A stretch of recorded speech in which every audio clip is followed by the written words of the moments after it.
April 29, 1945, 6:42 hours. Southern Bavaria, edge of the Reichswald. Dawn leaks through shattered pine branches as an armored reconnaissance jeep grinds to a halt. Engines idle. Boots hit wet earth. The smell comes first. Oil, scorched metal, damp concrete buried under soil.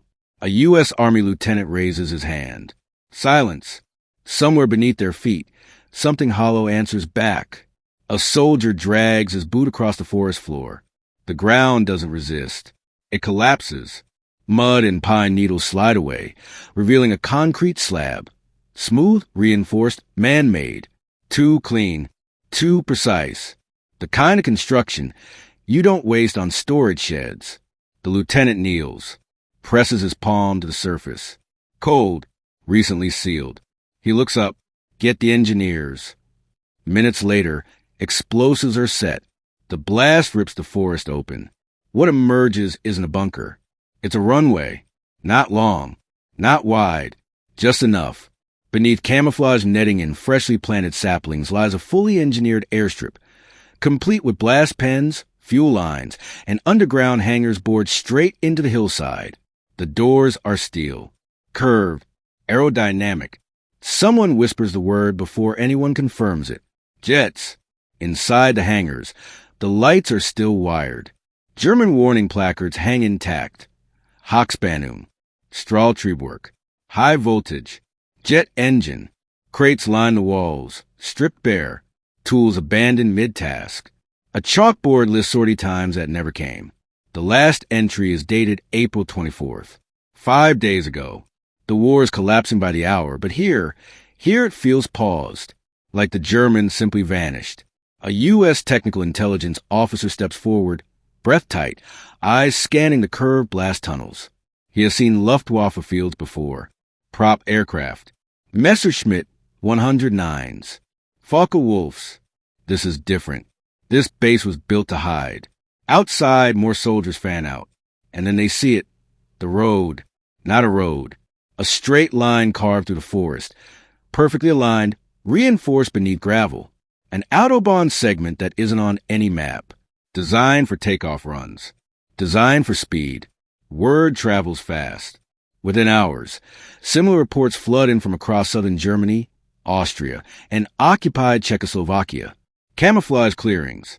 Buried runways. Farms that aren't farms. Hills that open like doors. Dozens of them. Each one built for a single aircraft. The Messerschmitt Me-262, the world's first operational jet fighter. The Allies had fought them in the air. Brief silver flashes screaming past bomber formations. Too fast to chase. Too quick to stop. Now, at last, they are finding where those aircraft came from. But something is wrong. There are no jets. No intact engines. No blueprints on desks. No pilot's barracks with personal effects. Only empty cradles where aircraft once stood and scorch marks where engines were tested days before Germany's final breath. A British intelligence major arrives that evening. He walks the perimeter slowly, notebook closed, absorbing the geometry. These weren't airfields, he mutters. They were launch pads. The realization settles in like fog. These bases were never meant to survive the war.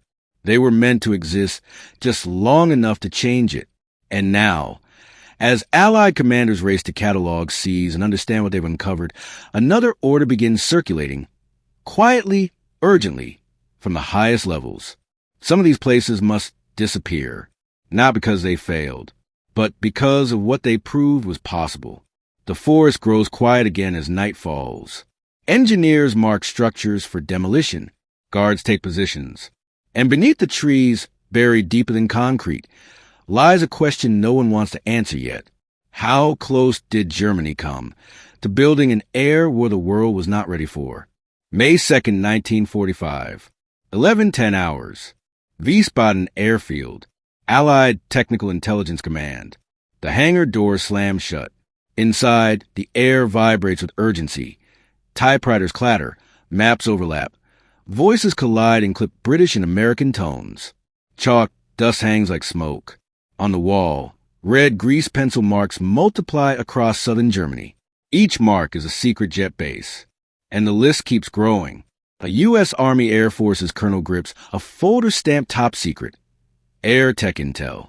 Inside are reconnaissance photos taken only hours earlier. Forests peeled open to reveal concrete arteries. Mountain faces scarred by blast doors. Highways that were never meant for trucks. These weren't desperation projects, he says quietly. They were systematic. The realization spread through the room. Germany didn't scatter its jet force randomly. It hit it, deliberately, intelligently, anticipating defeat long before it arrived. The Me-262 wasn't meant to defend cities. It was meant to survive their fall. Orders follow fast. Technical teams are formed overnight. Engineers, pilots, intelligence officers, ordnance specialists, men pulled straight from combat units and shoved into unmarked trucks. Their mission is clear. Find everything. Take what matters. Destroy the rest. By afternoon, convoys roll south. At one site near Lechfeld, Allied troops uncover fuel storage tanks buried beneath barn floors, connected by pipelines disguised as irrigation trenches. At another, near Salzburg, blast pens are carved directly into alpine rock, their entrances hidden behind sliding panels painted to look like cliffs. The Germans called them walled work, forest works. But the most unsettling discovery comes not from the structures. It comes from the paperwork. In a half-flooded command room, an intelligence officer flips through soaked ledgers, production schedules, engine delivery logs, pilot rotation lists. Dates extend into late 1945. Planned, projected, expected. Germany didn't believe the war was already lost. It believed it could outlast Allied air superiority. And that belief changes everything. Back in Wiesbaden, British scientists arrive. Men from Farnborough, handpicked by the Air Ministry. They study fragments flown in from a field, turbine blades, compressor housings, incomplete engines. Their expressions harden. Jet propulsion is no longer theoretical. Germany solved problems the Allies were still struggling with: high-speed airflow instability, axial compressor efficiency, swept-wing behavior at transonic speeds. The Me-262 wasn't perfect, but it was real. And it worked. That night, a new directive circulates. It carries no signatures, only authorization codes recognized by those who know. Operation Lusty, Luftwaffe secret technology. Nothing German that flies is to be left behind. By dawn, American C-47s and British Dakotas begin lifting out of improvised runways. Their cargo holds packed with engines wrapped in tarps, crates of instruments, and in some cases, entire jet aircraft disassembled piece by piece. At one captured base, engineers work for 16 straight hours to restore electrical power. When the hangar lights flicker on, they reveal a single Me-262 left behind. Sabotage, nose smashed, engines burned. But the airframe is intact. A U.S. test pilot runs his hand along the wing's leading edge. Swept back. Clean. Dangerous. Imagine this, he says almost to himself, with reliable engines. But even as technology is stripped away, another decision is being made, one that will never appear in public reports. Some bases are marked preserve. Others receive a single word: erase. Bulldozers arrive. Explosives are planted. Runways are broken apart. Blast tunnels collapsed. Entrances buried under tons of rubble. In some cases, entire forests are replanted to conceal the scars. Local civilians are told nothing. Maps are altered. Records disappear. Because Allied commanders are no longer just thinking about Germany. They are thinking about the next war, and who might come looking for what Germany built first. As one intelligence memo bluntly states, certain installations must not become future templates. The jet age has arrived, and already it is being buried alive. June 18, 1945, for 30 hours, near Oberammergau, Bavarian Alps.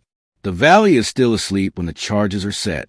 Fog clings low to the ground, wrapping the pine trees and the concrete mouth of the hangar in a pale shroud. U.S. Army engineers move with practiced efficiency, wires snaking into darkness, detonators clicking softly in gloved hands. No cameras, no reporters, no ceremony. This base never existed. The countdown is silent. Fingers raised, eyes locked. Then a flash. The mountains answer with thunder. The blast punches inward, collapsing the hangar's arch ceiling like a crushed rib cage. Concrete fractures. Steel doors buckle. The entrance disappears under tons of rock and soil, sealing the tunnels forever. By sunrise, bulldozers move in. Rubble is pushed into the scar. Earth is layered carefully. Saplings are planted in neat rows, their roots shallow now, but not for long. Within months, even the outline will vanish. Scenes like this repeat across Germany. In Thuringia, blast pens are flooded deliberately, valves open to let groundwater swallow what remains.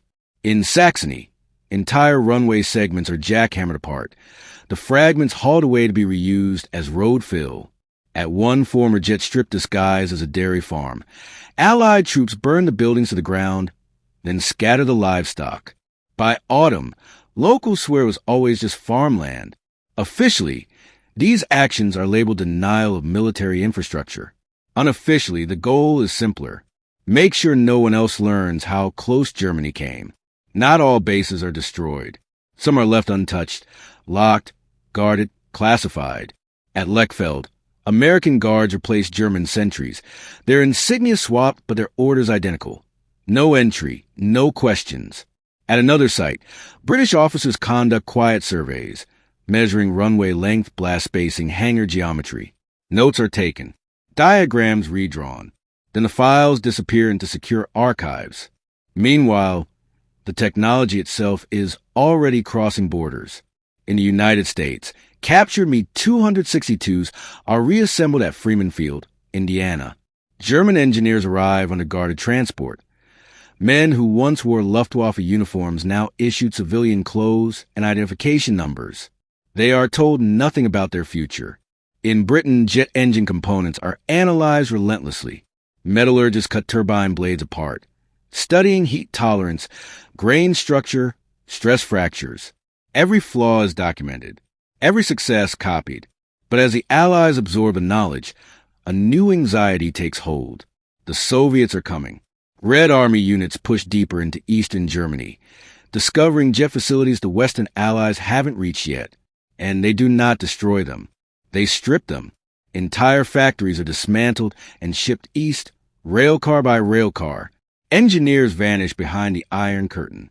Documents are translated overnight. A British intelligence report, circulated in July, carries a rare tone of alarm. The Russians now possess intact examples of German jet infrastructure. Suddenly, erasure becomes urgent. Western commanders accelerate demolitions. Bases near future occupation borders are eliminated first. Roads are rerouted. Signage is removed. Even locals who worked on construction are quietly questioned, then warned to forget. Some don't. Years later, hikers will stumble across unnatural ridges and forests. Farmers will hit reinforced concrete plowing fields that shouldn't have any.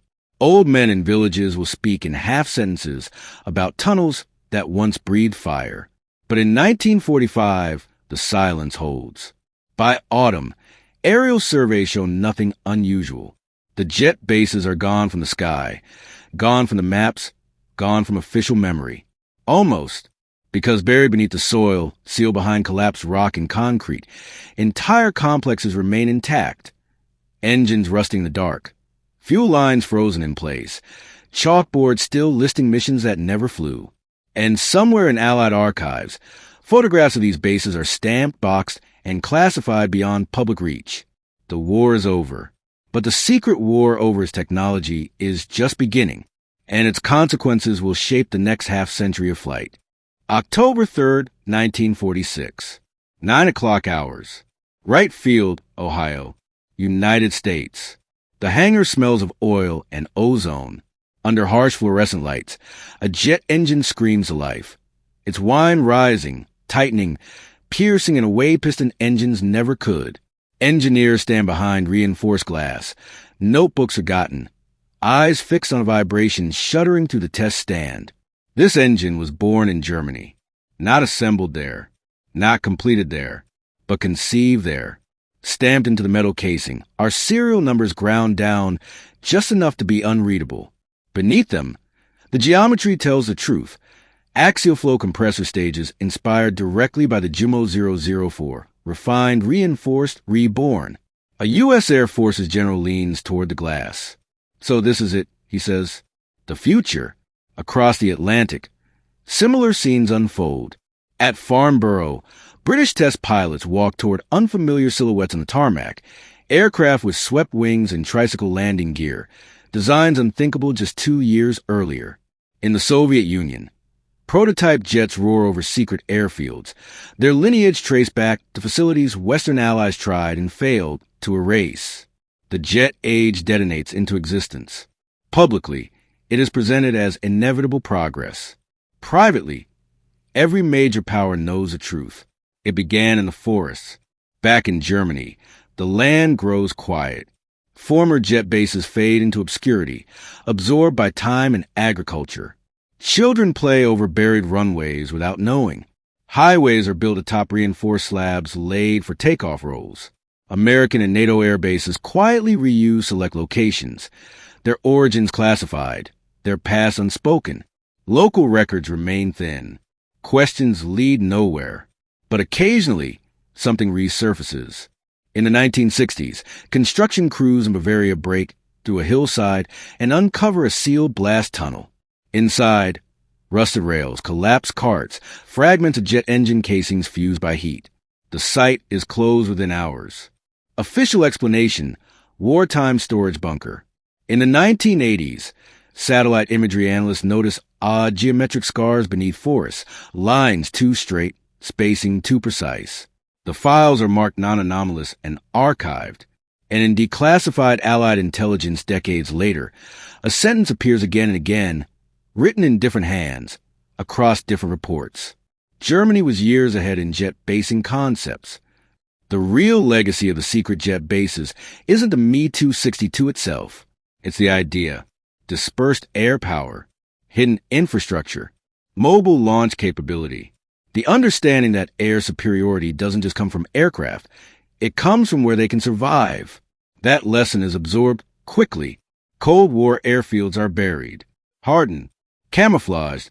Runways are disguised as highways. Hangars are sunk into mountains, exactly as Germany once did, under crushing pressure and dwindling time. Only now it is done deliberately. Somewhere beneath European forests, sealed beneath concrete and roots, Germany's jet bases remain intact. Time capsules of a war that almost broke the speed of history itself. They are not museums. They are not memorials. They are warnings. Because when the Allies uncovered those hidden runways in 1945, they weren't just discovering the remnants of a defeated enemy. They were discovering a glimpse of the next war. One fought faster, higher, and with no place left to hide.